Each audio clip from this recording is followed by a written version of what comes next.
तो क्या पवन सिंह सच में करने वाले हैं नई शादी। नमस्कार दोस्तों, मैं धनंजय कुमार इसी के बारे में बात करने वाले हैं इस वीडियो में। तो वीडियो को लास्ट तक देखते रहें और जो लोग मेरे चैनल को भी तो सब्सक्राइब नहीं किए हैं वो लोग कर लें, क्योंकि हमारे चैनल पर भोजपुरी का हर खबर सबसे पहले आता है। तो दोस्तों आप सभी को बताना चाहता हूँ, एक्ट्रेस चांदनी सिंह इस समय ऐसा स्टेटस वीडियो रील बना रही हैं पवन सिंह का फोटो लगाकर वीडियो के साथ, जो कि आप लोग देख के हैरान हो जाएंगे। जी हाँ दोस्तों, इनके इंस्टाग्राम आईडी पे आप लोग चेक करेंगे तो आप लोग चौंक जाएंगे। और पवन सिंह के मां के साथ भी वीडियो शेयर किया है और गाना ऐसा इन्होंने ऐड किया है, जो कि पवन सिंह के फैंस लोग चौंक जा रहे हैं।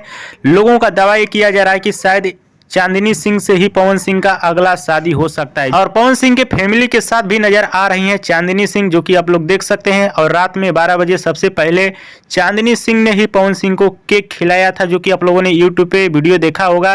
बाकी आप सभी का क्या कहना है चांदनी सिंह के पोस्ट के बारे में, जो कि गाना ऐड कर रही है पवन सिंह को लेकर? इसके बारे में आप सभी का क्या कहना है नीचे कमेंट बॉक्स में जरूर बताइएगा।